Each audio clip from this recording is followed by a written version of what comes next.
لسان الصحاب تنصفت حاولنا تبقى قينان إصباوي دفنا تقراي كتوننا إيمان حالنا قادر نقبل حالنا سنة عبيت وراي حزبنا عمنا أحد كنرت عند فتحي سقومت من ديا ددبيت ميديا من ديا ددبيت ميديا ددبيت انقطع تلفت تصيحة بريتا ددبيت انقطع تلفت تصيحة بريتا ددبيت ميديا فلفل صصوي حبريتا سلام تعني يا بلي كبرانن بيسب ددبيت ميديا كمون تخاتلتي مدب كاباكم نواكم فبزلهم عبدي ساعات قطاطرة سلام كتكون لنا نمنا ددبيت ميديا بس عسيون نقربه مدب كاباكم نواكم حزنا قريبنا لنا مدب كاباكم نواكم نايلومي عبيت زعباتات حزنا عينا قريبنا زلنا كم تتريو زلهم توم نتبتات عبيتي يوم مساخهم ناتزاتنا ون كنكدينا أبزيو أب شات بوكس تصحفوه أب يوتيوب تكتاتولنا ناتكم حسابونا كاتتنا كنكدينا تلفزيون تكتاتولنا خعاب تحتيه حلف بزلو ناي تيليجرامن واتسابن سلكنا بإيميلنا ملأخي كاليو حبيرنا عندات انترنا يخن كدلنا كواكم نواكم سلزخونه قديمنا زرخبنا يو تنتنا دالينا كنمصخلنا نسخمون بتا تكالكم أبزيو انتراكت ندا غبرنا اينا خنكير مو زيغيرنا خنزلق وزي غطام خصوع اتعبي رأسنا ناي وشتي قداينا እንሪኦ ኮይኑ 10 TDF ናይ ምብታን ስልትታት ናይ ብልጽግና ዝኽተሎ ዘሎ ብደንቢ ዝርዝር ቢልና ክንሪኦ ክንምኩል ኢና ቅድሚኡን ድሕሪኡን ነቕርቦም እውን ግን ዓበይቲ ዛዕባታት እዮም ሓቢርኩምና ክትጸንዑ ሕዚ እውን ዕድመና እዩ ናፍቲ ምድላው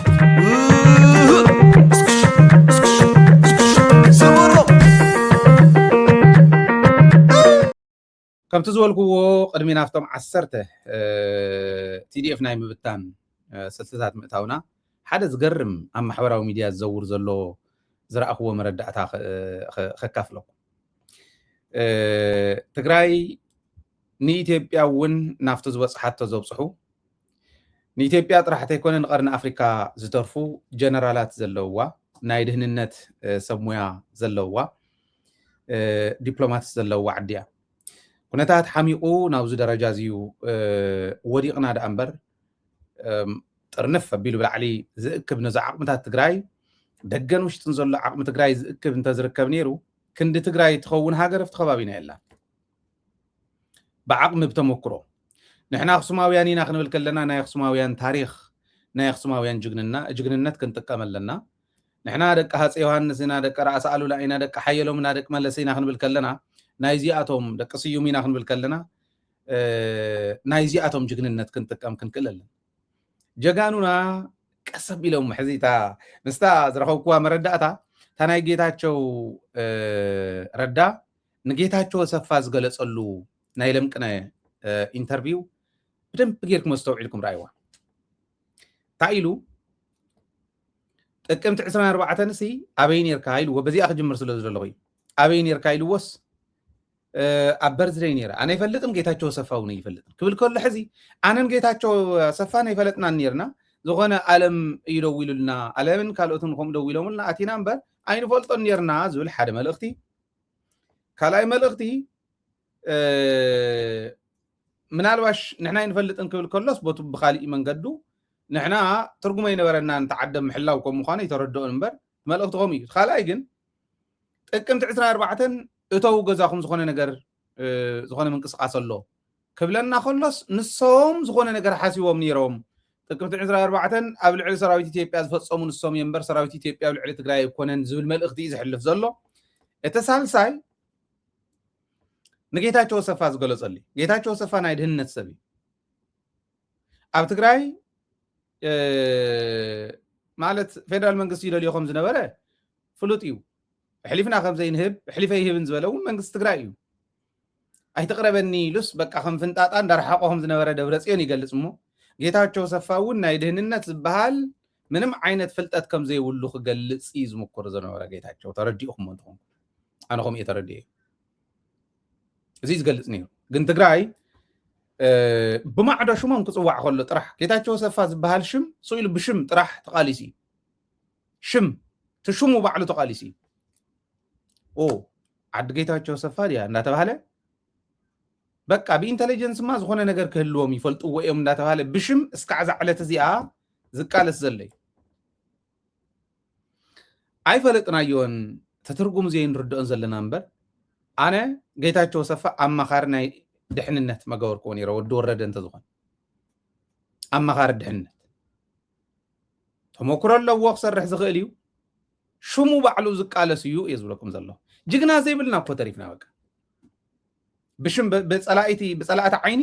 በቶም ፀላእቲ ዝሰርሑ ዘለው ሕማቃት ዓይኒ ጅግና ዘይብልና ተሪፍና ማለት እዩ ንመግበየም ቋሸሽዎ 9 ኪሎ ሜትር ኮይኑ ዘቃልስ ይብልዎ ቶም ሰራዊቱ ምስክሩ እዮም ንሕና ምስክር ኢና ከምኡ ስለ ዝኾነ ኣይኮነን ጅግና እንዳሰኣንካዮ ርእሱ እንዳድነነ ተስፋ እንዳቆረፀ ዝኸይድ ትውልድ ንምፍጣር እዩ ጌታቸው ሰፋ እንዳፈጠረ ክኸድ ነይርዎ ዳርሓቅካዮ ይኮንካ እንትኸድ ማእኸላይ ኮሚቴ ናይ ትውድብ ኮ ይሕዝውን ብኢንተለጀንስ ደረጃ ኢትዮጵያ ካብ እግራ እስካዕ ርእሳ ዝፈልጣ ከባቢና ዞባ ብደንብ ገይሩ ዝፈልጦ ዝርድኦ ሰብ እዩ ይሰርሕ እውን ኣሎ እዩ ፈልጥ እውን ነይሩ እዩ ይፈልጥ እዩ ነይሩ ጥራሕ እንተይኮነስ ኢትዮጵያ ከም ትወረና ፈሊጡ ጌታቸው ሰፋ ንሳሞራ ሓቲትዎ እዩ ዝኾነ ነገር ግበር ኣለዎ ኢሉ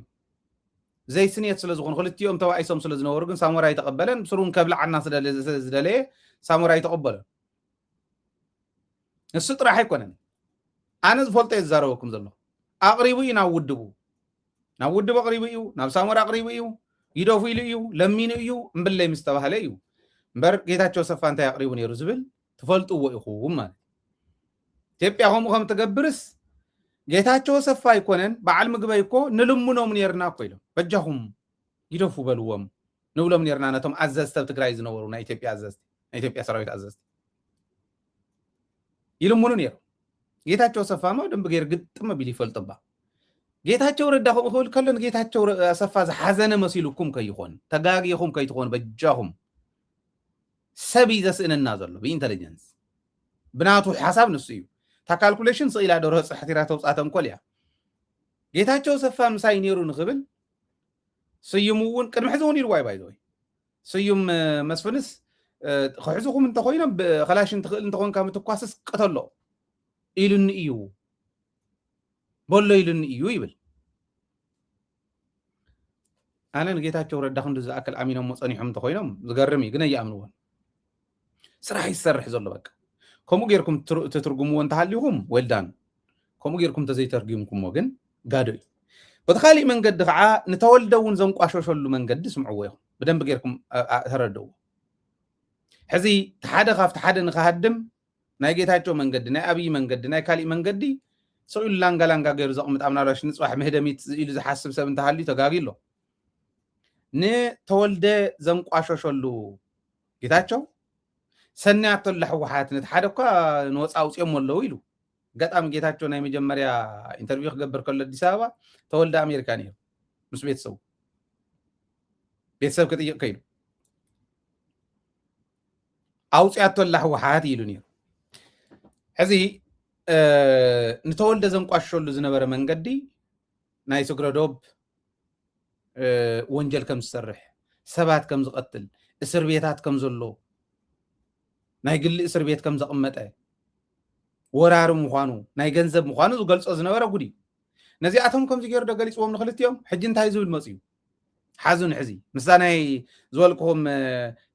ኣብ ሶሻል ሚድያ ረኺበ እያ ዝበልክኹም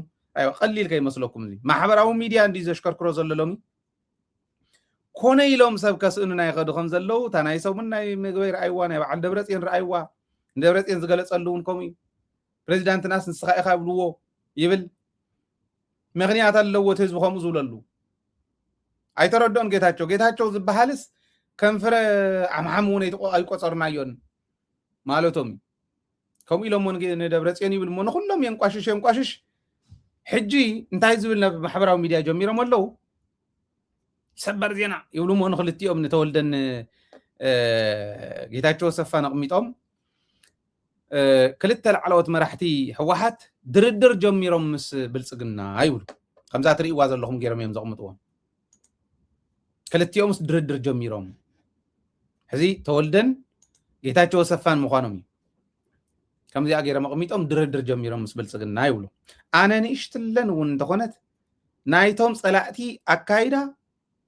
ገና ትንዕ ክብሉ ከለዉ ስለ ዝፈልጦም ስለ ዝርድኦም እንታይ ይብሉ ከም ዘለዉ ይርድኦም እዩ ሰብ እዮም ዝንፅሉ ዘለዉ በቃ እንዳነፀልካ ከም ሽንጉርቲ እንዳቀረፍካ መጨረሻ ባዶ ከመኣ ከተርፍዋ ንትግራይ ለም ሰባት እዚኦም ብርግፅ ጅግና መሊእዋ እታ ትግራይ ግን ክልቲኦም እዚኦም ዓበይቲ ናይ ኢንተለጀንስ ሰባት እዮም ህይወት ዘመኖም ሙሉእ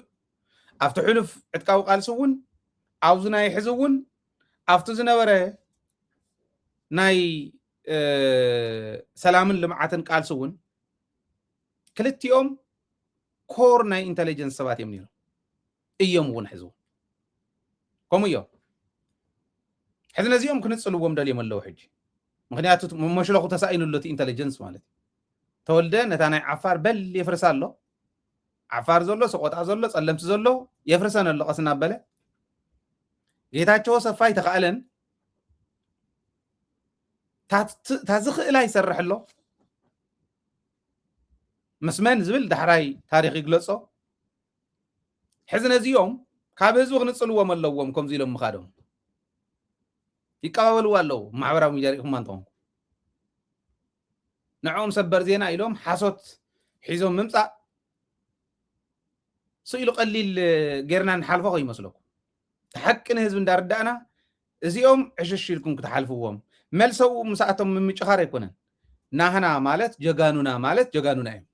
እንተፀይቆም ኣብ ውሽጥና ባዕልና ብለይም ንገብሮም ባዕልና ንግምግሞም ሂስን ግለይስን ይቐርብ ሳቶም እውን ሰጢሞም ኣነ ኩሉ ግዜ ንበዓል ጉዕሽ ገብረን ከበደ ፈቃዱ ካልኦቶም ዘይሃደሙ ቶም ናብ ፀላእቲ ዘይተሓወሱ ትግራዮም ኮይኖም ዋላ ጌጋ እንተኾነት ውሳነኦም ኣብ ትግራዮም ከፍ ኢሎም ዘለዉ ከመይ ከም ዘኽብሮም ክነግረኩም ይክእል ህዝቢ እውን ከኽብሮም እዩ ዝግባእ ባይዘ ጀጋኑ እዮም ምንም ጥርጥር የብሉን ኣብ ዓውደ ኩናት ብጣዕሚ ፍሉጣት እዮም ነገር ግን ኣብታ ዝወሰንዋ ውሳነ ከዓ ናይ ማይኖሪቲ ራይት ይኽበር እምበር ክትግበር ኣይኽእልን ማጆሪቲ ዝወሰኑ እዩ ዝትግበር ማጆሪቲ ትግበር ማይኖሪቲ ይኽበር እዩ ትሕግና ዲሞክራሲና ክንዱ እዩ ትለበሉ እዚኣ ዘይምእማኖም እዚኣ ዘይምኽባሮም ኣነ ቅሪልኒ ብጅግንነቶምን በታ ናይ ካልኦት ዝወሰንዋ ዘይምውሳኖም ኣብ ውሽጢ ከፍ ምባሎም ገዝኦም ከፍ ምባሎም ምስ ህዝቦም ምዃኖም ግን ክቡራት እዮም እዚኦም ምስ ክብሮም ዝቕበሩ እዮም ሰብ ሓላፍኒ ምስ ክብሮም ዝኸዱ ሌጋሲኦም ክብሪ ዝኾኑ ሰባት እዮም ጅግና ከስእኑና ግን በል ከም ዝብሉ ራእይዎም እዮም ኣነ ንከበደ ፈቃዱ እውን ወቂሰየ ንጉዕሽ ገብረ እውን ወቂሰየ ኣብዚኣ ከወቅስ ከለኹ ግን ትግራወይቲ ሽኻለይ ሒዘ በፍፅም ካሊእ ክነኽኦም ኣይደልን ታ ጌጋ ዝሰርሕዋ ግን እዚኣ ጌጋ እያ ትመስለኒ ኢለ ይነቅፍ እየ ብደንቢ ታ ጅግንነቶም ከዓ ጅግንነቶም እያ ታሕዚ ዝገልፃ ዘለኹን ከማ ተወልደ እንተፀይቑ ተወልደ ፀይቕካ ኢለ እየ ዝነቕፎ እዚ ኣይፈርሖን ኣይሓፍሮን ግን ከዓ የኽብሮ ታሰርሓ ዘሎ የኽብረሉ ብጣዕሚ ስለዚ ከማ ይሰርሕ ስለ ዘሎ ምሕለፍ ስለ ዘሰኣንዎም ዘም ሰባት እዚኦም በቃ ምስ ብልፅግና ይደራደር ኣለዉ ኢልና ምስ መንእሰይ ትግራይ ነጋጭዎም ዝብል ጥርጣረ ንፍጠር ድሕሪ ህዝቢ ትግራይ ጀጋኑ እንዳሰኣነ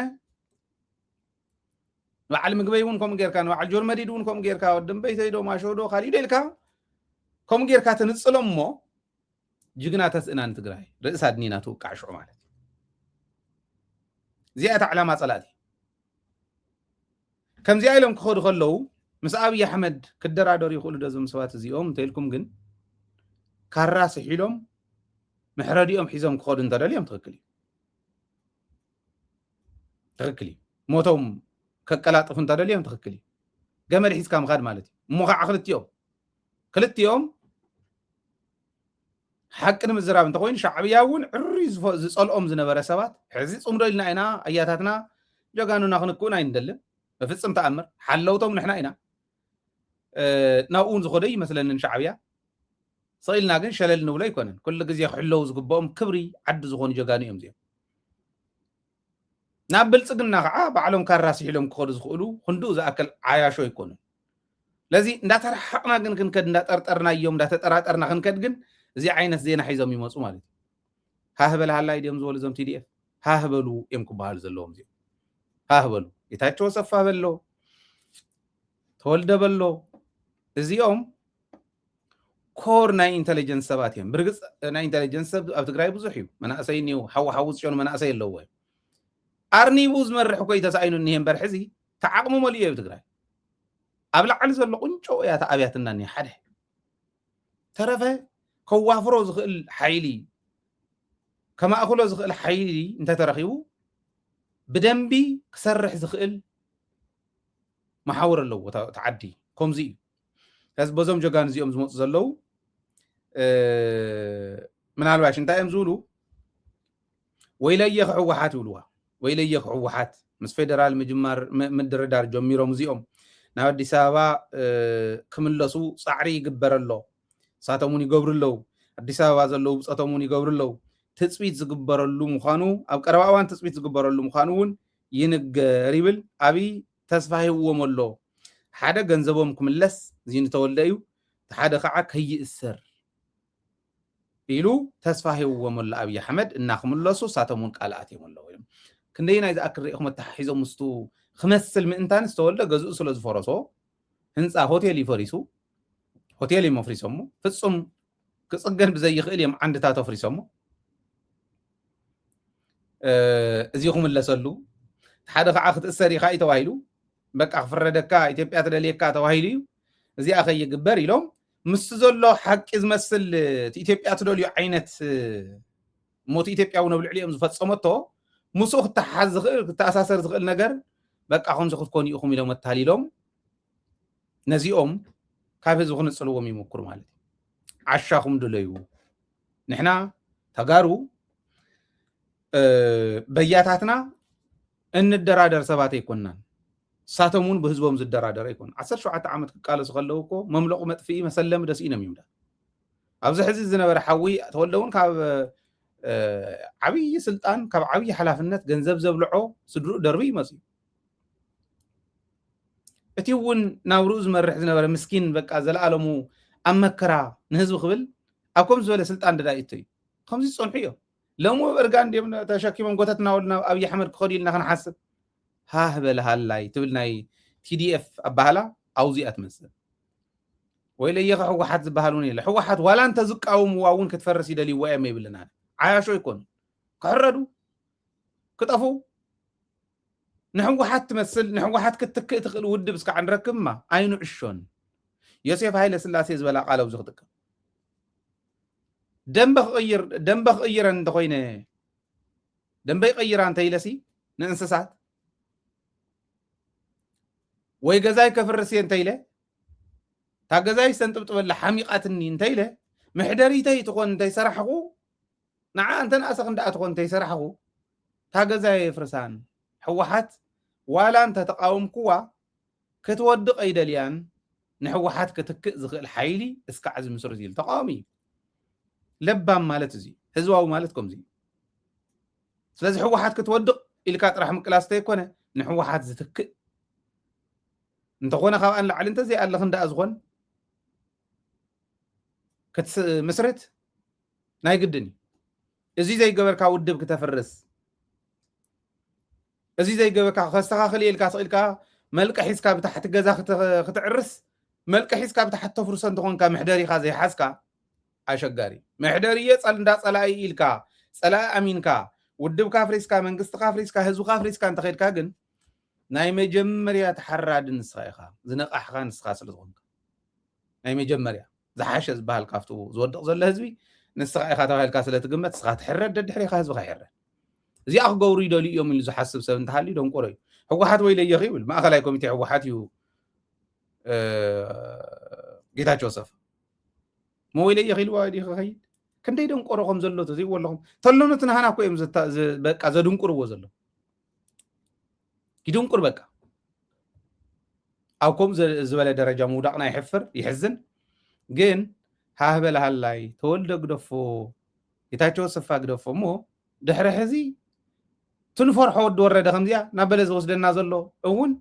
انا نابل صقنا خيدو كبل عيب علي لي امن تنغنزون كم زي طفو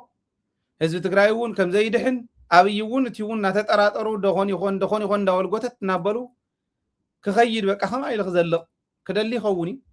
حاجو قبليو كم زي ورد غوري عينت كما اخو خون خلي انا يطرطري ግን ተጋራላይ ከሪዑ خيد يزبل امنت يبلي بفصم يغبر اي غور موداتو انتاي دا امول حبيلو زخلو سراويتنا مرحز مصكوس كوي سيلنا دنا خندر بيتو جغننت 17 عامت ون افت 17 عامت ون 16 عامت تقالسي كون دحر زلون تقالسي زناي حزبون زين السمسيل مصي ገንዘብ ሕማቅ የታሊልዎ ሕዚ ጎተት የብለና ኣሎ ትክክል እዩ ይረመሉ ዘለዎ አፍቶሽቲ ከለን ዝበሃሉ ድኹማት ፈጢሩ ናይ ድኹማት ሓለቃ ኮይኑ ክኸይድ ይደል ኣሎ ከማያት አካይዱ ሓለቃ ድኹማት እዩ በዚውን ድኹም ይፈጥር እሞ ቶም ድኹማት ክገጥሙ ከለው ማእኸላይ ኮይኑ ግደፍ እንደስኻ እንዳበል ሓለቃ ድኹማት ሓለቃ ሰነፋት ኮይኑ ክኸይድ ይምክሮ ኣሎ እዚ ጌጋ እዩ ኣነ ይቅበሎን ኣይድግፎን ግን ወዲ ወረደ ከሪዕና ኣብይ ኣሕመድ ክኸይድ ከምኡ ብስሩ ከምኡ ይትገምቱ ኣነ ከምኡ ዝበሃል ግምት የብለይ ከሪዑ ኸይድ እዩ ባሪሮሙን ክብልይስ ኣይብልን ምናልባሽም ብለይ እንተኢሎሞ ክብል ከለኹስ ቶም ድኹማተይ ንምራሕ እንተኢሎሞ ዋላ እውን እንዳጠንከሩ ዝኾኑ እንተኮይኖም ወይ ሓደ እንተጠንኪር ታውድብ እንተጠንኪራ ንኣብነት ክትጠንክር ትኽእል እያ ደሓን ዝኾነ መራሒ እንተገይራ ታውድብ ውድብ እያ ፅቡቅ ፕሮግራም ዘለዋ ውድብ እያ ከምኡ እንድሕር ኮይኑ ክወድቕ እንተኮይኑ ክፅይቕ ክሕንፍሽ እንተደልዩስ ኣብኣን ዘለዎ እናኺስዎም ክኸይድ በቃ ወይ ወኪል ወይ ብኻሊእ ከማኣ ገይሩ ክኸይድ ይኽእል ይኸውን ካሃድም ግን ይኽእል ናበይ ከኣቱ ተዓድመ እውን ኮ ኸይዳ ኮያ ሰብ ነባራ ኣይኮነን ግዲ የብልኩም ካልኣይ ከዓ ተጋራላይ እዩ እዚ እውን ንረሳዕ እዮ ክብል ደልየ ስለዚ ኣንቱም ንበዓል ተወልደን ንኻሊእን እውን ከምኡ ትብልዎም ዘለኹም ሃህበሉ ከምኡ ዝበሃል ነገር ኣብ ትግራይ ኣይትረኽቡን ኢኹም እዩ ካሊእ TDF ናይ ምብታን ስልቲ ዝበልክዎን 10 ስልትታት ንዓይ ይረአየን እቲ ሓደ ኣብ ትግራይ ንዘሎ መሓውር ናይ መኸተ ንዕኡ ዝመስል ብተቃውሞ ብኢትዮጵያ ዝምወል ንዕኡ ዝመስል ምስራት ሕወሓት ኣላ ንሕወሓት ዝመስል ኣብ ሕወሓት ዝነበሩ ንሕወሓት ዝፈልጡ ስምረት ኢሉ መስሪቱ እቱ በብመዓልቱ እንዳወፀ በብሚድኡ ዝህትፍ ዘሎ ሰብኣይ ትሰምዕዎ ናቱ መሳርሒ እዩ ሰራዊት ኣሎ ዋላ ይውሓድ ቁንጣሮ ዋላ ይኹን ተጋሩ ከላሽን ተሸከሙ ተጋሩ ሸፋቱ መስሪቱ እዞም ናይ ትግራይ ፕሮስፐሪቲ ፎርስ ዝበሃሉ TPF ዝብልዎ ትግራይ ፕሮስፐሪቲ ፎርስ ናይ ትግራይ ብልፅግና ሓይሊ እዮም ትግራይ ፕሮስፐሪቲ ፎርስ እዚኦም መስሪቱ ማለት እዩ ዋላ ውሕዳት ይኹን ቦቲን ሸፋቱ መስሪቱ በቃ ፈተና ይኾነካ ሕዚ እቲ TDF ናይ ምፍራስ ሓይሊ ብፖለቲካ እውን ቶም ንሕወሓት ዝመስሉ ንሕወሓት ክቃወሙ ተባሂሎም ተመስረቱ ስኢሎም ኦቨርናይት ተመስሪቶም ዝሓደሩ ብሰራዊት እውን ቶም ሸፋቱ እዚኣ መስሪቱ ከፍርስ በል ይብል ሓደ መንገዲ TDF ናይ ምፍራስ እዚ ሕዚቱ ትግራይ ፕሮስፐሪቲ ፎርስ TPF ዝገብሮ ዘሎ እቲ ናይ ትግራይ ብልፅግና ሓይሊ ማለት እዩ እቲ ሽፍታ ሓይሊ ዝገብሮ ዘሎ ራይዎ ጻድቃን ነጊሩና ኣብ 6 ግንባር ክንገብሮ ኢና እዩ 6 ግንባር ጌርና ናይ ውሽጢ ከራቢት ብገንዘብ ክነፍሪ ኢና ብገንዘብ ከራቢት ከፍሪ እዚ ክንገብር ኢና እዚ እንተጌርና ሰራዊት ትግራይ ንምፍራስ ክጥዕመና እዩ ነፍርሶ ኣለና መፅ ኣለዎ DDR እናበልና እውን ተስፋ ኣለም ሕደጎ ዝመርሑ ተስፋ ኣለም ሕደጎ ናይ DDR ካብ ትግራይ ተወከለ ናብቲ ናይ ተሃድሶ ኮሚሽን ተባህለን DDR ከተግብር ዝተመደበ ተስፋ ኣለም ሕደጎ መዲቦም ሕወሓት ባይ ዘ ወይ ኣብ ምድብ I don't know ከመይ ዝበለ ሕማም ከም ዘለዎም ይገርመኒ ንጻድቃን ናብ ድርድር ክምድብዎ ከለው ጻድቃን ደይምደብ ንጌታቸው ክምድቡ ከለውስ ጌታቸው ደይምደብ ጽቡቃት እንግሊዝኛ ዝዛረቡ እንተተባሂሎም አምባሳደር ፍስሓ ደይትሰድን በዚ በእንግሊዝኛ እንድሕር ኮይኑ ኣምባሳደራት ኮይኖም ንዓለም እውን ብድርድር ዝፈልጥዋ ብዲፕሎማሲ ዝፈልጥዋ ጀጋኑ እኮ እዮም ኣምባሳደር ብርሃነ ደይ ተሰዶ ክደራደሩ እንድሕር ኮይኖም ሰባት ተሳኢኖም መስለኩም ከመይ ዝበለ ዓዚም ከም ዝንዝሓሎም ሽዑ ዕምም መቢል ዘጥፈኦም ይገርመኒ ልክዕ ከምኡን ተስፋ ለመሕደጎ መዲቦም ናብቲ ናይ ዲዲኣር ድሓር ተስፋ ለመሕደጎ ከመይ ጌርካ ሰራዊት ትግራይ ይፈርስ ዝብል ምስ በዓል ኣሰፋ ብርሃ እናተደራደረ እናተዘራረበ ባይዘወይ ኣሰፋ ብርሃ ናይ ኣሕመድ ሽዴ ኣማኻሪ ትፈልጡ ዲኹም እዚ ኣብ ዩኤንዲፒ ኣብ ዩኤን እንዳሰርሐ ሕዚ ካብቲ ኣምስከደ ካብ ናይ ጌታቸው ኣማኻርነት ናብቲ ኣምስከደ ናይ ኣሕመድ ሽዴ ኣማኻሪ ገይሮም ምዚኣቶም እናተማኻረ ተስፋ ለመሕደጎ ሰራዊት ትግራይ ከመይ ነፍርሶ ዝብል ስትራቴጂ ዝነድፍ ነይሩ ዲዲኣር ንመን ይውፅ ኢሎም ይከራኸሩ ከም ዝነበሩ ተዝነግረኩም ብጣዕሚ ኢኹም ትሓዝኑ ከመይ ይከራኸር ከም ዝነበረ ሕዚ ተስፋ ለመሕደጎ ናይ ስምረት ኣባል እዩ ማእኸላይ ኮሚቴ ኣባል ገይሮም ምርፅ ክንዱ ዝኣክል ከዲዑ ዝነበረ ሰብ ኮይኑ ተረኺቡ ማለት ኣብ ከምዚ ዝበለ ክትምድቦ ከለኻሲ ፅኑዕ ተጋዳላይ ዘይትምድበሉ ምክንያት እንታይ እዩ እንታይ ኢኹም ኮንኩም እንታይ እዩ ዘሎ ኣብቲ ውድብ ሕማም ከምታ ጌታቸው ዝብላ ዝነበረ እንዳ እኽለማይ መድበን እኽለማይ ድኾን ኔራታ ትኾን ሞ እንዳ እኽለማይ መድቡና ስለ ዝበሉ ዲኹም መዲብኩሞ ኣብዚ ምርኣይ ከድልየኩም ይብስሩ ከም ውድብ ረኣይዎ ኤኒዌይ እቱ ትግራይ ፕሮስፐሪቲ ፎርስ ቲፒኤፍ ዝበሃል ንሱ ንክጥንክር ቲዲኤፍ ንክፈርስ ተስፋ ለመሕደጎ ዓብይ ሓላፍነት ወሲዱ ማለት እዩ እዚኣታ ሓንቲ እያ ስለዚ ቁፅሪ ሓደ ትግራይ ናይ ምፍራስ ስልቲ ቦቱ ትግራይ ፕሮስፐሪቲ ፎርስ ኣቢሎም ዝመፅዎ ብሸዋይነሽ ኣቢሎም ብስምረት ኣቢሎም ዝመፅዎ ስልቲ እዩ ንዕኡ ዝመስል ነታ ውሽጢ ዘሎ ዝመስል ብደገ ትምስርት እሞ ብኢትዮጵያ እንዳመወልካዮ ይኸይድ ኣብ ውሽጢ ካውን ትእቶ ውሽጢ ዝኣተው እውን ከም ዘለው ትፈልጡ እዮም ሓደ እዚ ካልኣይ ስልቶም ገንዘብ እዩ ህያብ ገንዘብ ህያብ ዋላ ብዓይነት ኣሎ ደቂ ኣንስትዮ ይውዎ ማለት ኣምሶሪ እዚ ንምዝራቡ ከቢድ እዩ ኣዲስ ኣበባ ንዝኸደ በቃ ጓል ኣንስተይቲ ፅብቕቲ ቆንጆ መሪፆም ናብ ዘለዋ ሆቴል ልክዕ ከምዚ ናይ ኡበር ኢት ከም ኡበር ኢት ደቂ ኣንስትዮ ይብፅሕሎም ንገሊኦም ይቀርፅዎም እዮም ብዘይ ተሓሲዞሞም እዮም ጌታቸው ከምኡ ይጠርጠር ያነ ጌታቸው ስኢሉ ነፍቲን ስለ ዝወድቕ ብዙሕ ነገር ክህልዎም እዩ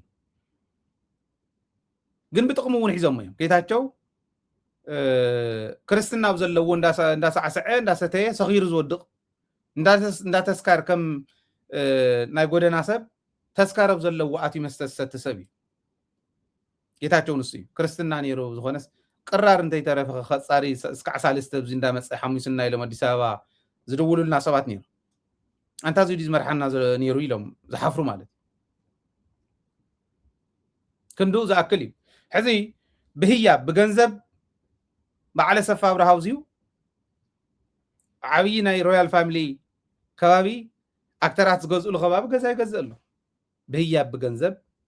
ብህያብ ብዓይነት በዝበልኩም ደቂ ኣንስትዮ ብምቕራብ መስተ ብምቕራብ ጫት ናይ ኣወዳይ ናይ ገለ እናበልካ ጫት ንበዓል ጌታቸው ብምቕራብ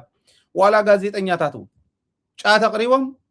ምዕጉርቶም መሊኦም ከም ጤል ትኹምስዕ ዘላ ጤል እንዳኹምስዑ ፀረ ትግራይ ዘስርሕዎም ጋዜጠኛታት ኢና ባህልቲ እውን ኣለዉ እዚዩ ገንዘብን ህያብን ሂብካ ደቂ ኣንስትዮ እንዳቕረብካ እንዳቐረፅካ ካሊእ እንዳገበርካ መንገዲ እዚዩ እንታይ ይብልዎም ንገሊኦም ጅሆ ይሕዝዎም ንገሊኦም ገንዘብ ሂቦም ህያብ ሂቦም የታልልዎም ቲዲኤፍ ናይ ምፍራስ ከይዲ ከመይ ቲዲኤፍ ምንቁሻሽ መራሕቲ ምፅራፍ ነቶም ጀጋኑ ወዲቆም ከም ዘለው በቃ መኸተ ምግባር ማለት ጌጋ ምዃኑ ምምካት ንፀላኢኻ ማለት ውርደት ምዃኑ ይሰብክዎም ማለት እዩ እዚ እዚኣ ንክሰብክሎም ብገንዘብን ብህያብን ይኸዱ ትፀለመን ወይኑ ሳልሳይ ኢልና ንርአዩ ፀለመ ትርእይዎ ኣለኹም ሕዚ ኣብ ልዕሊ ጀነራል ምግበይ ዝኸይድ ዝቐነየ ናይ ጌታቸውን ናይ ካልኦትን ረኣዩ ኣብ ናይ ጆን መዲድ ክኸይድ ዝቐነየ ርኢኹምዎ ኢኹም ኣብ ትካላትና እውን ኣብ ካሊእ እውን ጠቕላላ ኣብቲ ናይ ቲዲኤፍ ዝምልከት ዝሰርሕ ዋላ ደደቢት እውን ጀጋኑ ሒዝና ክንምክት ኢና መንዳእ ሞ ክምክተልና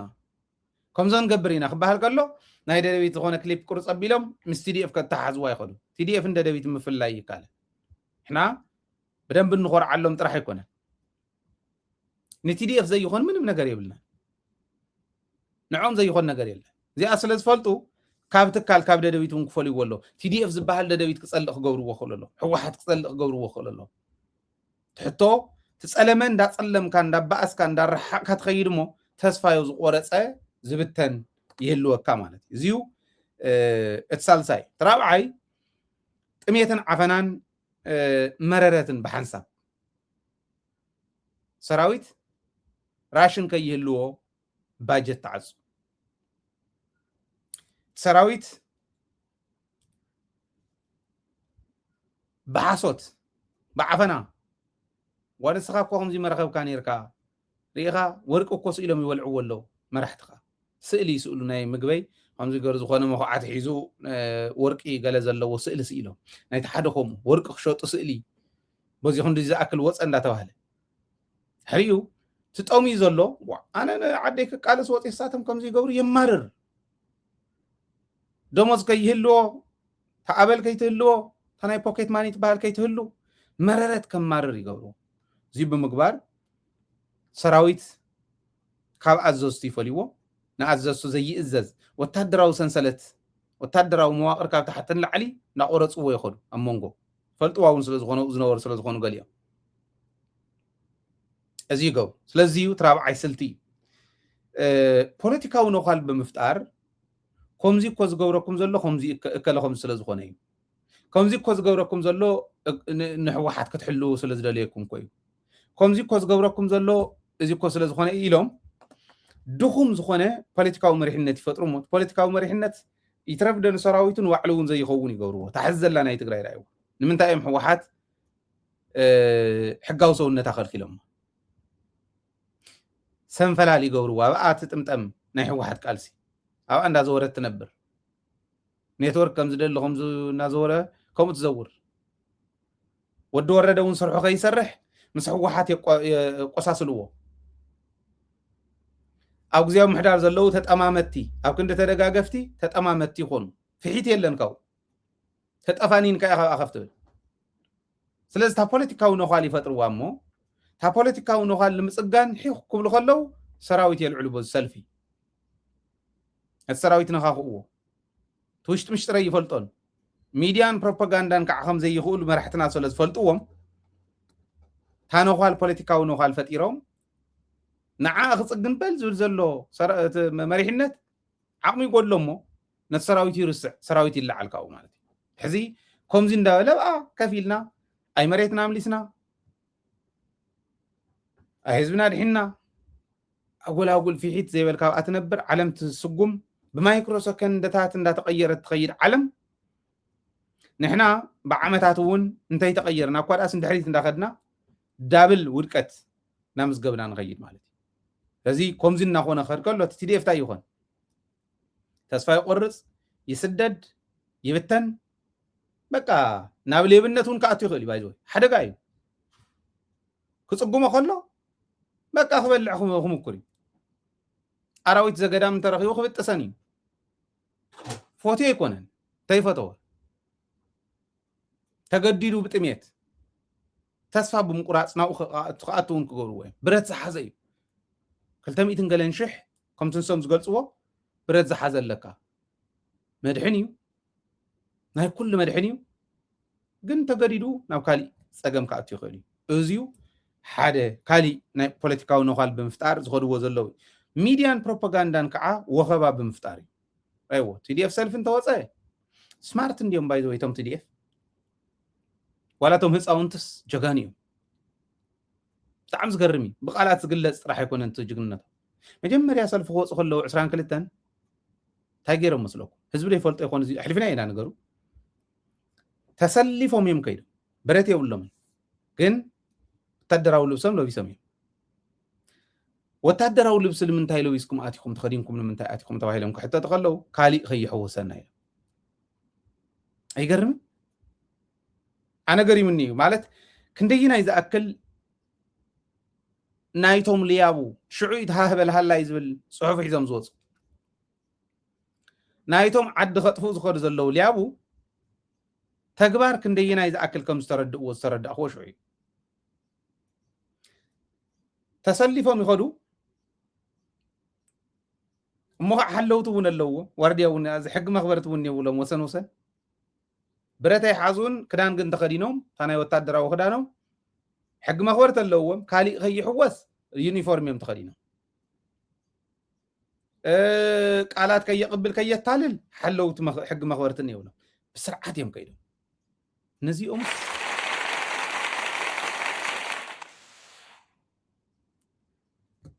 كم يقدر كاتقلصو ازيهم نيرم حزي نزيهم جن بميديان ببروباغندا انت يقبروا انا نابنت حزي فتصم توديبنا مريتنا ينركبن توديبنا مريتنا خنا ملسينا توديبنا حدنتنا تناخيرنا لا لونتنا خنا خبرينا خبل كلهو او كينات كالعدل خوينات يصوع له قالو يلكا دحر اتن خبرنا نمننتنا اكلن ز خفلا دق انستيو غير حدا يربح حساب زلالهم زي يربح خوين زحلفا سب لطيفو يغيد نير اما حبراو ميديا يزو تناتي زربا غير لطيفو يردوني يمتم تي دي اف تايبل كم زلو نوردت كايزيو الى ازولو زغون خوين كن بروباغندا ناي ميديان بروباغندان سراحتي بزي خول مالت ميديا يخولوا ليهم سينيور تسرحهم سينيور تقدم حزون تقبروا انه اب ارت ام ميديا بروباغندا عاوزيهم بلزول النير لذي ازي جيرم بميديا بروباغندا حزبن تي دي افن سراويتن ودمن سراويتن منغستن كفالالو يبليو كاوتوانا عين بلين حزب تግራይ ዝኾነ وحسلونا حزب تግራይ ዝኾነ تي دي اف كفرسوا بليو ማለት بزي ببروباغندا بميديا راكم يحسبوا منكم راكم يسمكتوكم ناو كينات راكم كم زيو تي دي اف جن زنقيعهم ابزنا يحز قربا اكو على سلفي كافتن ناي سراويتنا حتوታት زنبره حنتي معراب معزينا ناتي برغص تحز مصلو كايدو صبو ينبره برات حزوم يمصيوم ግን ولا انت كونه حتوታ ካብ حتوታት ما حدا معراب كاينا اتكون لكم حزكم نازلكم نسقم يكم ينير كم يوم لهم من مرحتي لذي بميديان بروباغندا ግን عفينهم كم زي يبلو بقى خطوكسكم زخدو مفنقله መንግስት ዶ ግዛም خندي هاتوتوني تي دي اف كفرسول زخدو زلو መንገድ ሓደ ግን ሚዲያን ፕሮፓጋንዳን ምዃኑ ክንፈልጥ ኣለና ሚዲያን ፕሮፓጋንዳ እናታቶም ስራሕቶም በሚዲያን ፕሮፓጋንዳን ስራሕትና ኢና ክንመልሶ ንኽእል እዩ بتخالي مفرارح بمقرابي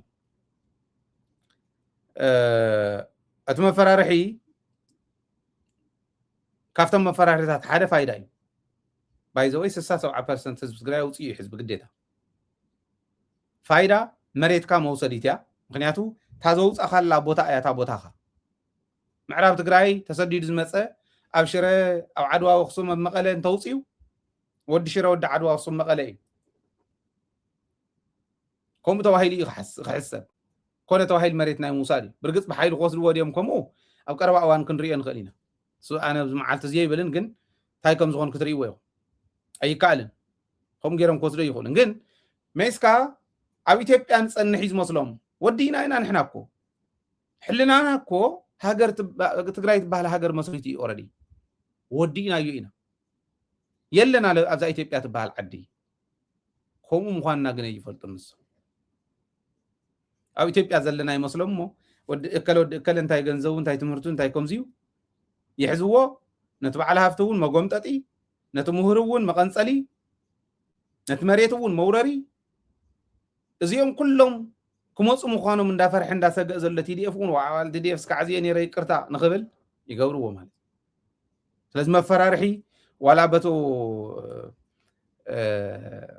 ናይ ፋይዳ ኾነ ብኻልኦት የፈራርሕዎ ዝኾነ ፕሮሚስ ተኣትይሉውን እحنا ንሓትተለና ኢና ዋይዞ ናይ ሰራዊትና መሬት ተዋሂብዎም ዶ ኣምንታይ በፅሕ ዝብል ንሓትተለና ኢና ንሰራዊትና በዚ ኣጋጣሚ ከፍልጥ ንሓትት ኢና እዚኣ ፅንሑና እዚኣኹም ዝዶ ይብሉ ኣለዉ ሰን እውን ተዓጊስና ክነሓትት ኢና ጠጠው ይነብል እምብለይ እንታይ ኢሎም ግን ኣብ ኣደባባይ ዓዲምና ኣበይ በፅሐት ክንብሎም ኢና ኣብ ቅድሚ ኢኹም እዚ በዚኹን እርሞ ኢና ሻውዓይ ስለዚ መፈራርሒ እዩ እቲ ሻምናይ ምንዓቕ ክህሉ እዩ ننوعلنا خننعاق مغبار مور انت خوينو ليتسي زغونه قبر مريم زبحال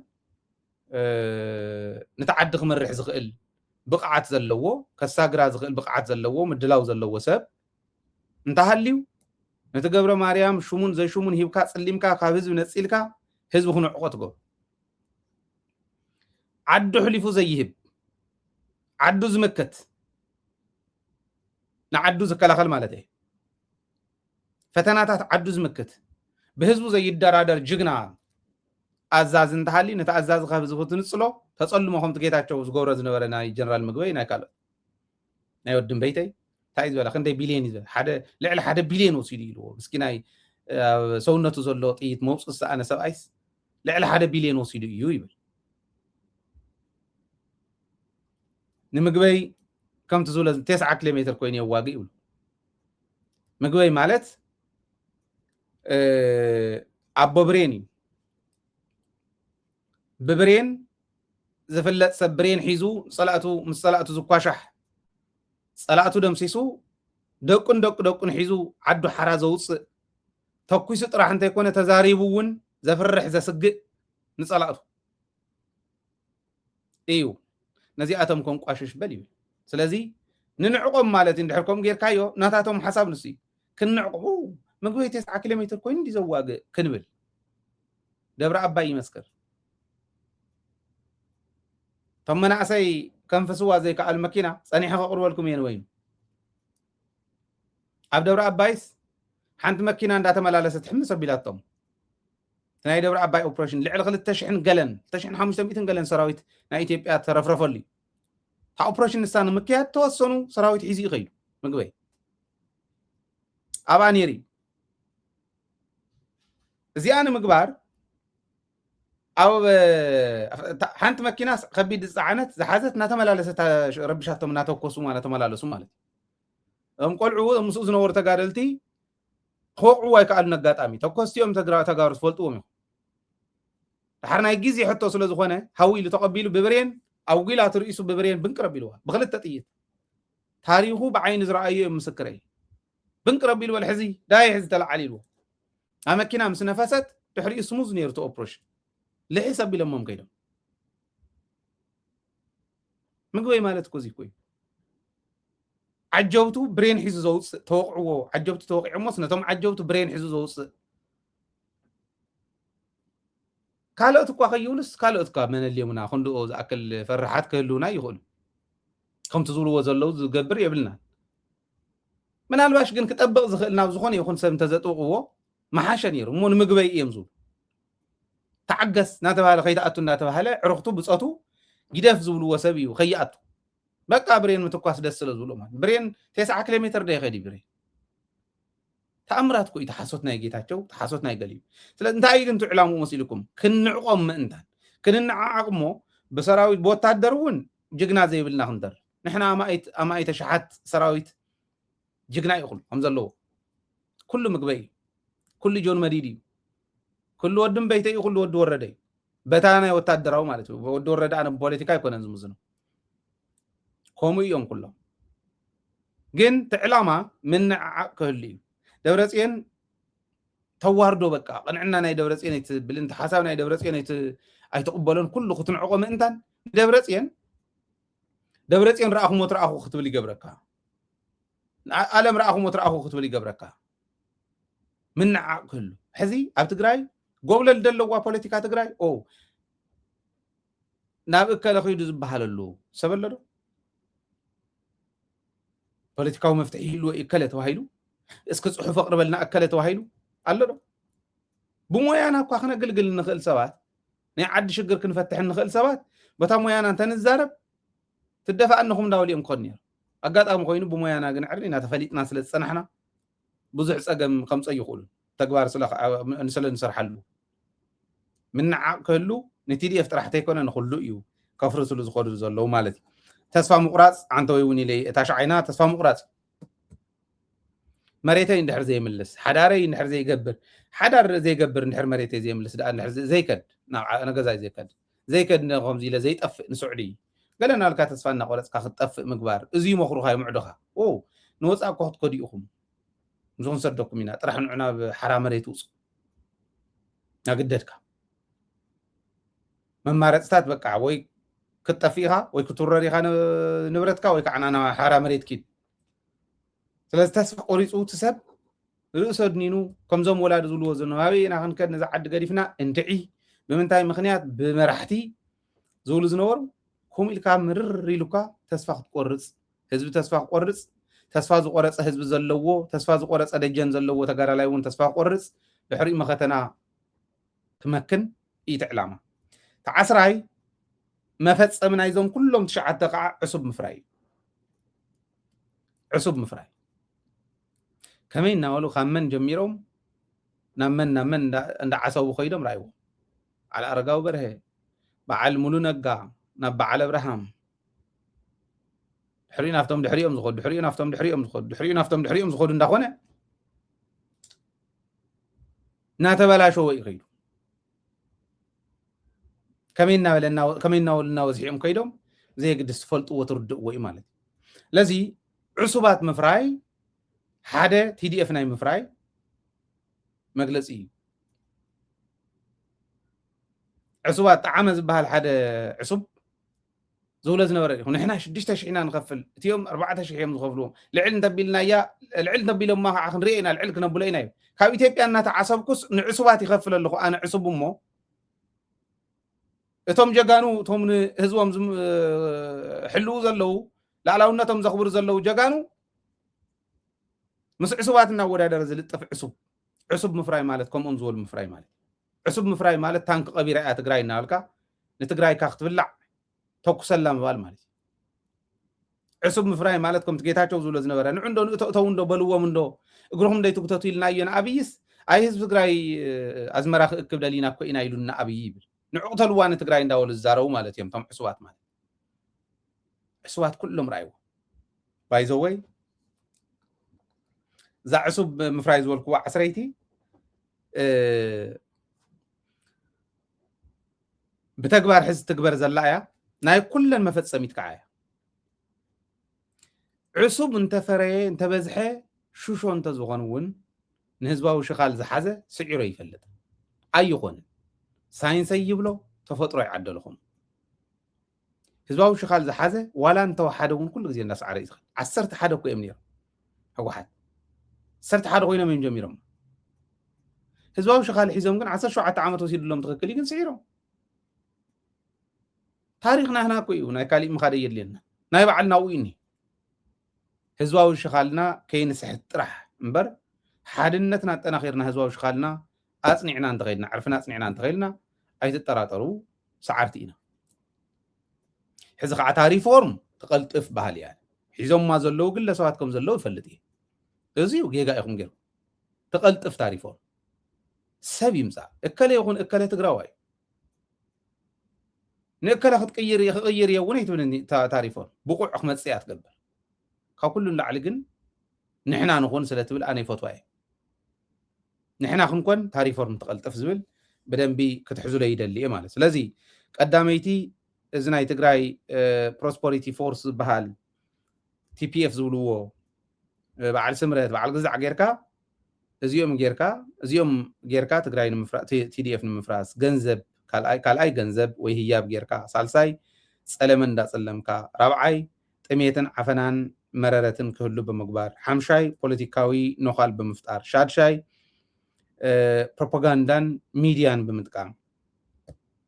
ናይ ፕሮፓጋንዳ ማሽናት በመጥቃም ሁሉ ንኸዲና ማሕበራውን ፈነውን ሚዲያ ሻውዓይ መፈራርሒ በመጥቃም ወላት ፋይዳ ሓደ መፈራርሒ እዩ ዝብላነ ሻምናይ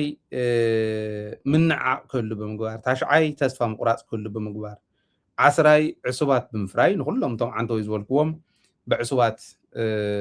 ክንብተን መሳርሒ ናይ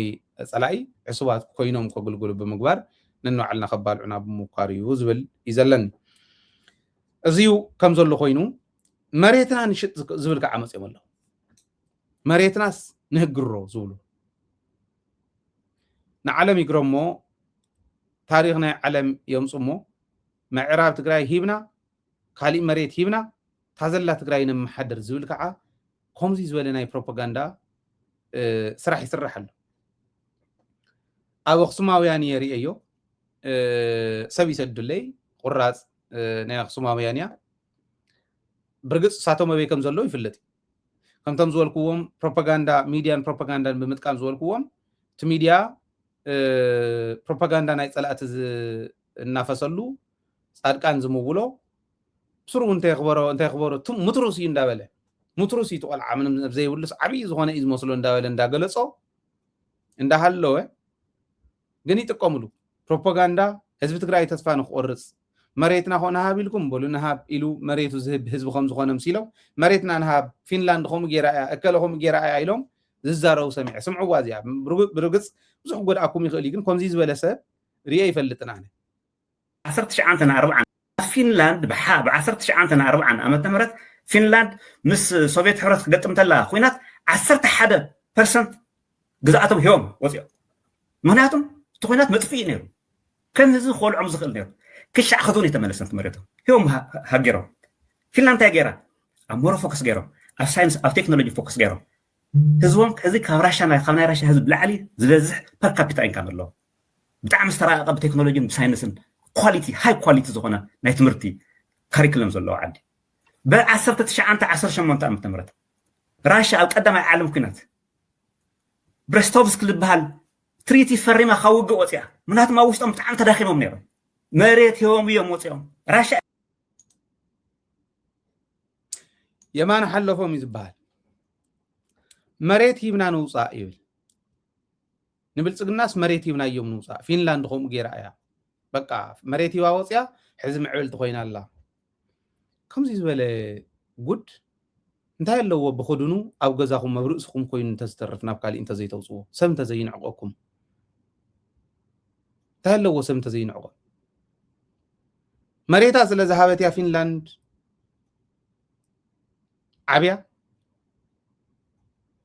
እስራኤል ከዛ ዓብየት መሬታ ስለ ዝሃበት ዶ ይኾን ደስ መሬታ ስለ ዘምለሰት እያ ድሕሪ ክንደይ ዓመት መሬቶም ገዲፎም ከይዶም ዝነበሩ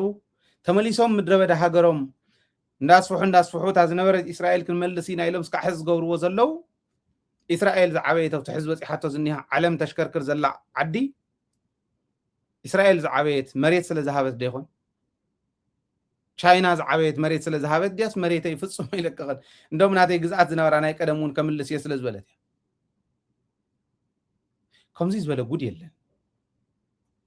ግን ታፍተን ዝበልክዎን 10 ናይ ትግራይ ናይ ምፍራስ ሲዲኤፍ ናይ ምፍራስ ሓደ ሚድያን ፕሮፓጋንዳን ስለ ዝኾነ እዚኦም ተማኺሮም እዮም ዝኣትዎ ዝብለሉ ስኢለ ብገስ ከይመስለኩም ተመሊስኩም ራእይዎ ኢኹም እቲ ናይ ጻድቃንን ናይ ብስራተ ማረን ምልልስ የማን ሓለፎም ኩሪ እንዳበለ እምበር በቃ ኣብ ኣክሱማውያን ክኸይድ እሞ ከምዚ ክዛረብ ክንገብሮ ኢና ይብል ከምኡ ይብል ብስራት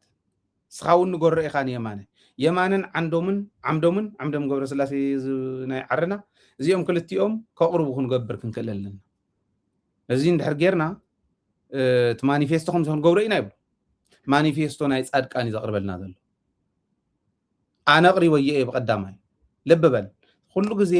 ተኸኽ ዝብል ዘሎ ከምዚ ዝበሉ መታለልቲ ከየታሉና እዩ ኣብዚ ሓለፈ ኣቕሪበልኩም እየ የማነ ሓደ ናይ ጻድቃን ናይቱ ደለይቲ ለውጥ ዶ ግዛዕ ዶ ኢሎም ኣኪቦሞ ዘለው ማኒፌስቶ ናይ ጻድቃን ዘፋልጥ ሰብ የማነ ሓለፎም እዩ ማኒፌስቶ ናይ ጻድቃን ዝፋለጠለን ሚድያታት ሶሻል ሚድያ ካልኦት ኮይነን ናይ ፈነወ ሚድያ ግን ቲፒኤስን ኣክሱማውያንን እየን እዚ ነጊሮምና እዮም ኣነ ነጊረኩም እየ ቀዳማይ ኣብዚ ሰቕሪበልኩም እየ ስለዚ እዚኣ እታ ናይ ጻድቃን ፕሮፓጋንዳ እዩ ዝነግረና ዘሎ እንታይ ማለት እዩ ምዕራብ ትግራይ ንርክብ ሂብና ንውፃእ ጸለምቲ ንርክብ ራያ ንርክብ እታ ቁርማም ትግራይ ንሓዝ ቁርማም ትግራይ ሒዝና ንዕበ ከም ፊንላንድ ይብለካ ኣሎ የማን ሓለፎም ዓረና እዩ ስልጣን ዝሰኣኑ ኩሎም ተኮረፍቲ እዮም ገጢሞምልና እኒኦ ሕጂ ኩሎም ተኮረፍቲ ውሽጢ ዘሎ በዓል ጻድቃን በሎ በዓል ስየ በሎም ደገ ዘሎ በዓል ብስራተ ማረ በልዎም እዚኦም ኩሎም ተኮሪፎም ዝወፁ እዮም የማን እውን ከምኡ ከም ዝበለ ውድቀት ርአ ይፈልጥን ከምዚ ዝበለ ውድቀት ርአ ይፈልጥን أو ما خاتعتون يربو رجت فجاجيلو قربت لان أسيقو تو قراربو أسيقو ويسحوني إزي أنت زي تردي خيا تجراوي أزود زي بصور زي أيديا زي أب ممسو بخحدت أب حلنا هذا تجراي بخحدت كحتت زلوا سبي مريتنا هيبنا نوصي بهلب زحزقوا مريتنا نملسول من قدي حدنتنا نستم دقن وش تنزلنا حدنتنا نعري دقا زلخ حبر وش تزلخ حبر سراويتنا ندقف منقصنا ونتنكر مريتنا فتصم قدي فينا خنوصي نخلن عمل نبل اللوان مريتنا نهابكم إلى نوزوص أكل لوان بعن فنلاند الكا من نقار قالي تعرفوا ناي فنلاند وصاقو داي مستر بيكا هافستو ناي أوروبا حورت لوخ كوينو ناب إثيوبيا وزمصلو نتغاروس وايب اوت كن غورو مينا تزيكيلنا 100 years back كن مولسو مينا إلومنيوم حلفت إثيوبيا إلو بزق على يمان حلفهم ناي فنلاند تاريخ اللو حناكو مريتنا هيبنا كنعب نخلينا نهبهم والقايت نهبهم معراب تقرا يبلك قال زياده دغي مخنغركم زيا يمانه ناي صادقان بروباغانديست يو زيا انا يكون كن ليا صادقانن بسرا تمارن كدواول خلو زيا ود دبيت زقال عنايا نسا يا زيا زلنا زلو يمانه نسا يسرح له بروباغانديست نحن ايو مانيفيستونا زفالط يو إلهم الله مانيفيستو ناي صادقان مريت كام ركاب مخانو ولا تنقص تعبه تግራይ መሪ ሕክም ባል مخانو تعدلون ساتا بلانون سا مخانا نفلطاينا زيا زسب كل بعلي ما نحلفهم مخانو بعلنا غيرناي زسب كل ميديا اقسماويان تي بي اس كالو سوشيال ميديا مخانو نغيرهم ناي زيا ناولناكم تغرهن تخونكم محفري صلاه انت نعقنا دا امونتاي زغرم ነገር አለው زغرم ነገር ይሁን طعم يا حزينه انا ما نخندو زاكل كودق يخورد يله حسيبيه يفلط انزياتهم قللت مورال سبرت يكونن مورال حزب الصبرو مورال تي دي اف صبر بغص بنايزيوم سبر مورال يلن تحس حسابهم تعدلهم تو مكرهم قنسي صادقان توهوتو حتو توهوت علامه زي اصل زغونه تاشوتو زي اصل زغونه تግራይ مودا تግራይ مورال اخت سبر مغبار سلا زغونه مورال تግራይ كصبرو لزخولو كانديديتس حاصي زقربهم زيهم يم بتغبار كعي غورلو قصيرهم ريكريت غيرهم اوريدي افتو اجندا نسو مالتي لذي بوزي درجه نحرجم جيمنايو تردينا يلنا ينودقن مالتي بوزي درجه مغمغام تاوينا ايت ودقتنا زمصمو اوزي مستوعل كدلينا يخبل دلي خنموصينا غن مستانا يصارقنا تحيزنا كنرينا انتي مالت مخانه تخالي شعبيه يورنلو زول بروباغندا حزون قصللو بلصقنا بوري آتيلو شعبيا بوري آتيلو يقرب له سلازي مكلاك يا سراويت كل التأزبوء زول طرحتي كونس كاب كالي اولم صلوم نخيد نقطو اني هذي كجمروا خي مسلكم نبروباغندا انت زي كوينو اقول صحتت بزقون يكون من قد انت تجميرو نخصلم انت زي كوينو اي جمروان كتطفئ مخانا تعدي فلطوايم تجميرهم كطفو يوم نوعلم برنت عدس حاسبو يكون كطفو يوم نوعلم جن سلازي آتينو اللي يبلله كن حاسوتي اي اتون انا بعلي ما سرجع مخنياتو آتيوم زلو يفلطمي حجي ابراهيم مسانا بسلكي الراخبي ابراهيم عثمان ناي اوغوغ مسراويت ناي عفار سراويت ازازي سراويت اوغوغ ما اتيكم زلو فلطي كندي اتيو كندي سراويت اللوم معاز اتيوم علامهم تايو اوزي مسانا يزراربيو ميديوم ددويتي عبد الله ونو زندا مصخ فالت فلطو يخ سلازي اتي زولو زلو شعبي يكون شعبي اتي زولو زلو ملع على حزب اثيوبيا كيتغاغ اثيوبياوي شعبي اتون عفر ناي عفر يزغبر زلو حجي ابراهيم مالت ناي عفر اربطو ادر حلافي زنبري ناي كل البير حلاف نبري مريرو عدو مرر يلو عدو تبلع سلازلا قال سمريصي قال سلو أبا وارح شمون تزأكل كفلة مدرجاو سيل مالت ماجيك انت زي كوين خون غلي لكم تحسبوا يكون تقراي انديا بخمزي زي يكون الله عد حليفه زيته تمنسين مختس تأمر اندا سر حزمت اندي اب حصير اوان كندي زاكل سراويت مدرجاو كن زغرمي شديش ورحونه يغور غنايم شمون تخفله طورن لعلين الدراجه الحزي عقم سينهم انت زي كوينم زحجزهم ترخيبهم كاليون كدراجو خليه اب قرب اوان عفار كحزوا ايام زول امنه الله انت ايزول عبد الله احنا بقدامي بطعم حريقنا نيرنا نا ايثيوبيا سراويت ياتلو مسمعوا وصيم كيدهم اي نمارخو تانكن نمارخو مدفعني يلن يلنا حزيننا نيرنا حزقني ملسلونا دسيلنا يلو كوينات دسيلو وخي مسلو اصواري دليت سراويت ممراخوم يترفن مالتي على تيليجرام شانلنا خيديهم نا ايثيوبيا سراويت امباسل እንደዛ አክል ከም ዝረገፈ ክትሪእዎ እዚዩ ስለዚ ሻዕብያ ኣተወን ሰራዊት ሻዕብያ ኣትሎ ኣዘስቲ ሻዕብያ ተራእዮም ገለመለ እዚ ሓሶት ኢሉ ጻዕዳ ሓሶት ናይ ዓፋር ሰራዊት ግን ዓዱ ነፃ ከውፅእ ከም ዝኣተወ ብርግፅ ኣውዚ ቃል ወሃብ ቃልናታቶም እውን መፅዩ ኣብዚ ገሊፁ ነይሩ እዩ ማለት እዩ ካሊእ ኢትዮጵያ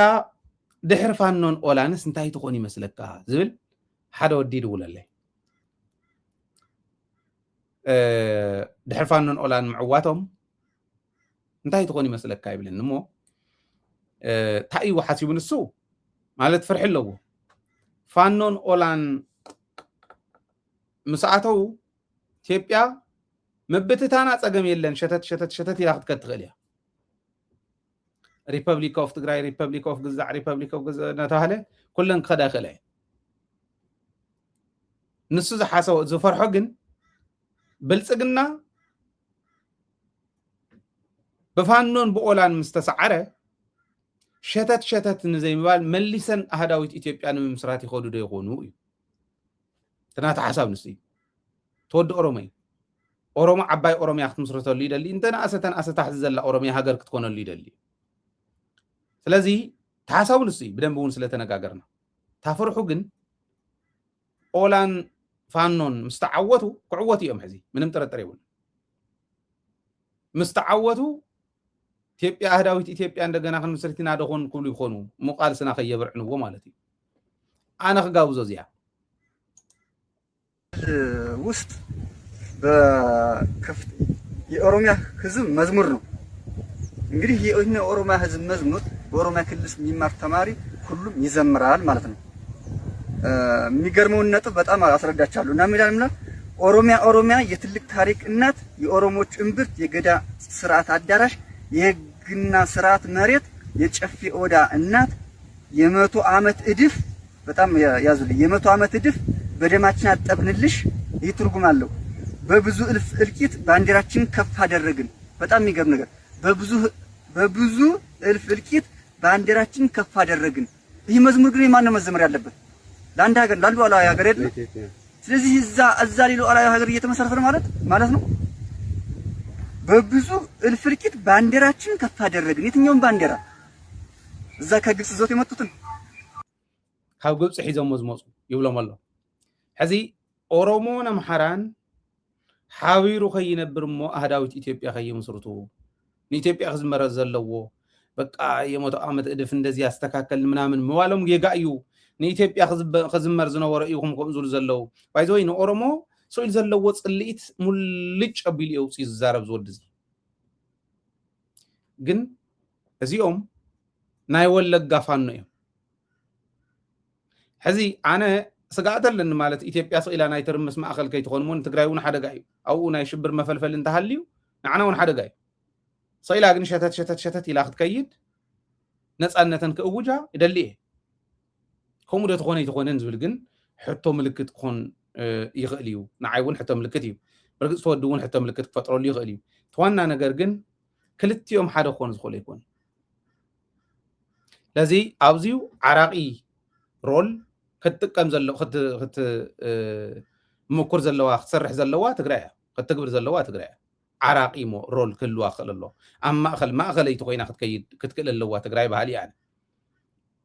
شبر كيف التر عقرقر كيف التر عراقي تقون كل يوم يوردوا ኦሬዲ ገጢሞም አለው ምንም ጥርጥር የውልን ከወደቅ ከምኳኑ ግን እዚኣ ብደንቢ አስተውዒልና ክንከዳ ክንከል ናይ ዓራቅሮል ኩሉና ክንምኩር ክንክለልና ዝብል እምነት አለን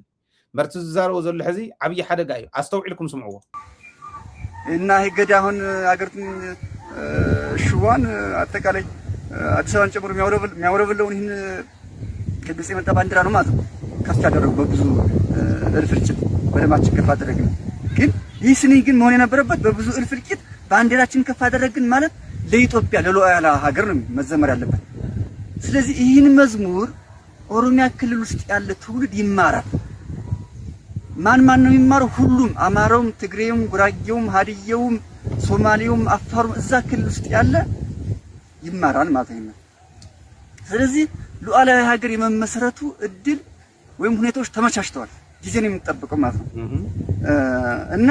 ደስ ብሎናል ደስ ይበልሽ ስልጣን መልሰን አገኘንሽ ይላል ይሄ ትርጉም በአማርኛ የተተረጎመ ነው የኦሮሞኛ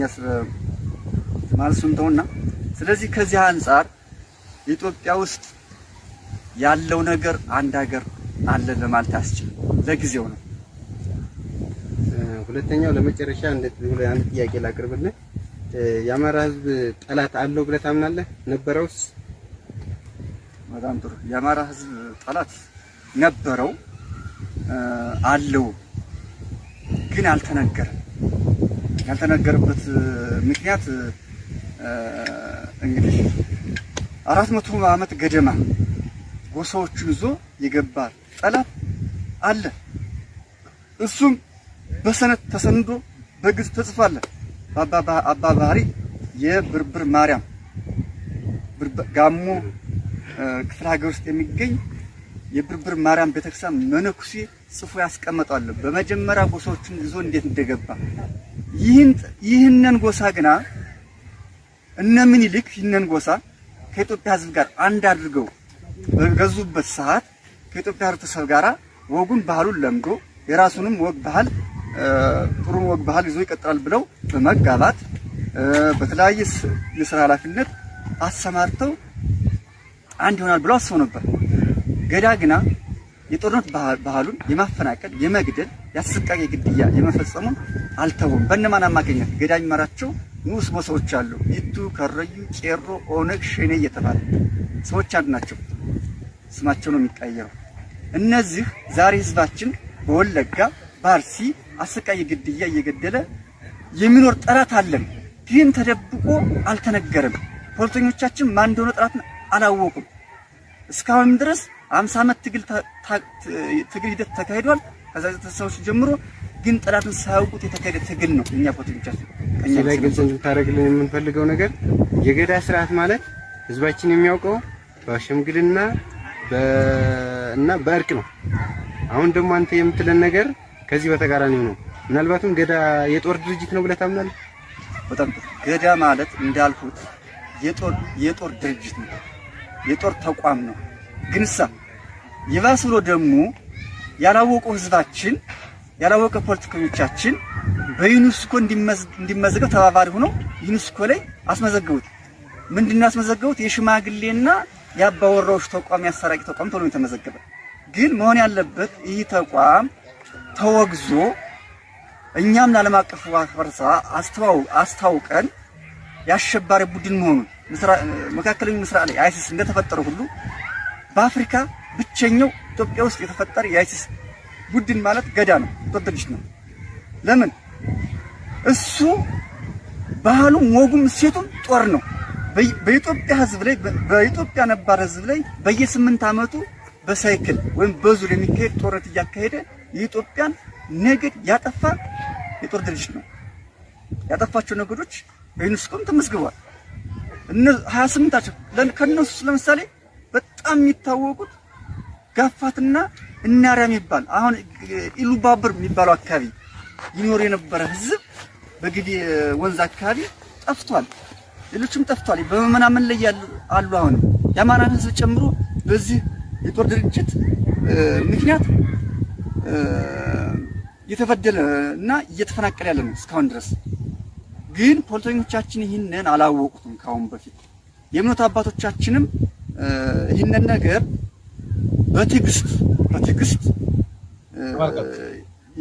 በትዕግስትና ሰላምን በመመኘት ምክንያት ማጋለጥ አልቻሉም፣ መታገል አልቻሉም። ካሁን በኋላ የሃይማኖት አባቶቻችን እውነቱን ቢናገሩና ከተቻለ ይህን የማፈናቀል የመግደል ባህሪውን በኤቱ በከረዩ በቄሮ በሸኔ በኦነግ በሚባሉ ቡድኖች አማካኝነት ይህንን ቢተው ከዛ ውጭ ግና እንዳይስ በአሸባሪነት ተፈርጆ ሁሉም ዓለም አቀፍ ማህበረሰብ ተባብሮ ይህንን ቡድን ከስረው ማስቆም ወይም ማጥፋት ነው ያለበት። ከዛ ውጭ ኢትዮጵያ በምን ታምር ሰላም አታገኝም። ለዚህም ደግሞ ማሳየው የዚህ ቡድን ትልቁ የጦርነት ድርጅት መሆኑን ማሳየው ምንድነው? በኢትዮጵያ ውስጥ ዘመነ መሳፍንት ወይም ደግሞ ዋርሎርድስ ተብሎ የተመዘገበው ፖለቲከኞቻችን ምንድነው ብለው ያስተማሩ? የኢትዮጵያ ንጉሶች የእርስ በርስ ሽኩቻ ችግር ብለው ያስተማሩ። እውነታው ግን ይሄ ነው። እውነታው ግን ገዳ ነው። የኢትዮጵያን ማዕከላዊ መንግስት አዳክሞ ወደ እርስ በርስ ጦርነት ያስገባው የመጀመሪያው ዘመነ መሳፍንት ወይም ፈርስት ዋርሎርድ የሚባለው ምክንያቱ ገዳ ነው። ለምን? በእግረኛ አህመድ ጦርነት የተዳከመውን ማዕከላዊ መንግስትን እግር በእግር ገብቶ ገዳ ጎሳዎችን በየ8 ዓመቱ ወረራና ግድያ እየፈጸመ ማዕከላዊ መንግስት ከጎሳ ጋር ወደ ዘመነ መሳፍንት እንዲገባ ያደረገ ገዳ ነው። አሁን ደግሞ ይህ ገዳ ይህ ባህሪው አሁንም ወደ ሁለተኛው ዘመነ መሳፍንት ሊያስገባን ያስገብቶናል። እዚህ ተሐደደ ሁለተኛው ዘመነ መሳፍንት ያለው ማለት ይቻላል ለሚያስተውልና ለሚረዳ እና ባጭሩ ገዳ የጦር ድርጅት ነው፣ አሸባሪ ነው፣ ባህሉም እሴቱም ጦርነት ነው እንጂ ሌላ እሴት የለውም። ወንድማችን ተመልከቱ። እዚኦም ናይ ወለጋ ፋኖ እዮም። ፋኖ እዮም ናይ ወለጋ ፋኖ እዮም። ወለጋ ኦሮሚያ እዩ። እዛ ወለጋ ከምዚ ዝበለ ተሓሳስባ ዘለዎም ፋኖ እንተሃልዮም ኣብ መንጎ ኦሮሞን ኣምሓራን ዝኒሄ ስሉ ናይ ግዜ ጉዳይ እንተዘይኮይኑ ሓቢሩ ዝነብር ኣይኮነን። ዓባይ ኢትዮጵያ ዶ ባሕሪ ዘለዋ ዶ ካሊእ ማለት ይስግደፍዎ ነታ ዓባይ ኦሮሚያ ዝሓስዋ ንዓኣ ከመይ ጌርና ንኺዳ እዩ። ፅንሕ ኢልኩም ናይ ጀነራል ተፈራ እውን ክትርእይዎ ኢኹም። ጀነራል ተፈራ ባሕሪ ክረክብ እየ ካሊእ እዚዩ ኢትዮጵያውያን ከታለሉ ዘምፆ እምበር ከምኡ ኣይኮነን ሓሳብ ካሊእ እዩ ኢሉ ኣሎ። ነቕርቦ ኢና ፀኒሕና ንበይኑ እውን ብደንቢ ምስ ዕለታዊ ትንታነና እውን ተዓብዪ ሓደጋ እዚ ርኢ ተወድሕ እዚ ዋ ንኢትዮጵያ ክዝመር ዘለዎ ከምዚ ኢዶ ክበሃል ከለስ እንደገና ድዮም ኢትዮጵያ ኣህዳዊት ኢትዮጵያ ከምስርቱልና ኦላ ክዕወት ይሰርሕ ኣለኹ በቲ እውን ፋኖ ክዕወት ይሰርሑ ኣለዉ ንስኹም እውን ናይ ባዕልኩም ትገብሩ ኣለኹም እንደገና ይህቺ ኢትዮጵያ እንደገና ትምትመሰረት ይመስልሃል ወይ እዩ ነይሩ ትሕቱ። ኣህዳዊት ኢትዮጵያ ትምስረት ይመስለካ ዶ እዩ ነይሩ ትሕቱ። ኣነ ይመስለንን እዩ። ምክንያቱ ሓቢሩ ዘናብር ኣይኮነን ትሕዚ ዝሰማዕኩሞ ብዝኾነ ኮይኑ ግን እዚ ምዃኑ እንድሕር ፈሊጣ ትግራይ ንድሕሪ ሕዚ ክመፁ ዝኽእሉ ነገራት ብደንብ ግምት ብምእታው ፖለቲካና ብቑዓት ዝመርሕዎ ፖለቲካ ኮይኑ ዓድና ብብቑዓት እናተመርሐት ትኸይድ እትምዕብል ሰላም ትረክብ ዓዲ ኮይና ኣብ መንጎ እዚኣቶም እቶም ካልኦት ብሔር ብሔረሰባት ዝፍጠር ብርግፅ ኢትዮጵያ ተፈላለየ ሃገራት ከም ትኸውን ምንም ጥርጥር የብሉ። ሓደ ኢትዮዝላቪያ ኢሉ ዝፀሓፋ ናይ ዩጎዝላቪያ ዕጫ ከጋጥማ እዩ ማለት ኢትዮዝላቪያ ኢልዋ ብዝኾነ ሕማቕ ወዳደቃ ከይትወደቕ እሞ ናባና እውን ዓንያ ፍንጣር ካፍቲን ዝመፀ ከይልክመና እንደገና ክንሰርሕ ኣለና። ትሕዚ ዝኒሄ ውሽጥና ዝኒሄ እውን ክፀርሕ ክንሰርሕ ኣለና። እዚ ጌርና ንቅድሚት ምስጋር እንተዘይክኢልና ግን ዓብዪ ሓደጋ ክኸውን እዩ ማለት እዩ። እዚአን ተረዲእና ኢትዮጵያ ዓራቃይ ሮል ንፃወተላ ፖለቲካና ግን ስማርት ወይ ማኔጅ እንገብሮ ፖለቲካ ክኸውን እንድሕር ጌርና ግን ክንወፅኦ ኢና ፈተናና ዝብል እምነት እዩ ዘለኒ። በብዘለኹም ሕዚ እውን ሰላም ክኾነልኩም ትምኒተ እዩ። ሰላምን ዓወትን ምስ ጅግና ህዝብና ክኾን ናይ ኩሉ ግዜ ትምኒትናን ስራሕናን እዩ። ኩሉ ግዜ ደደቢት እናሓገዝኩም ክትዘልቁ ደደቢት እዚኣ እያታ ኣካውንትና ናይ ዓዲ ናይ ወፃኢ ከዓ እዚኣ ኣካውንትና ኣብ ታሕቲ ጎፈንምን ፔይፓልን ኣለኩም። ኣብዚ እውን ዜል ኣይድን ፔ ኣይድን እኒአኩም ኣብዚ እውን እኒአኩም ንጎፈንሚ ቀሊል መንገዲ ኪውኣር ኮድ ስካን ጌርኩም ኣብ ዩቱብ ቻናልና ጆይን ምግባር ይከኣል እዩ። እዚ ብምግባር ደደቢት ክትሕግዙ ደጊመ ደጋጊመ ይፅዋዓኩም እና ኣብዚ ክንዛዝም ኢና ናይ ሎሚ ማለት እዩ። ደጊመ ሕጂ እውን ሰላም ምሳኹም ሰላምን ዓወትን ምስ ጅግና ህዝብና ክኾን ትምኒተ እዩ።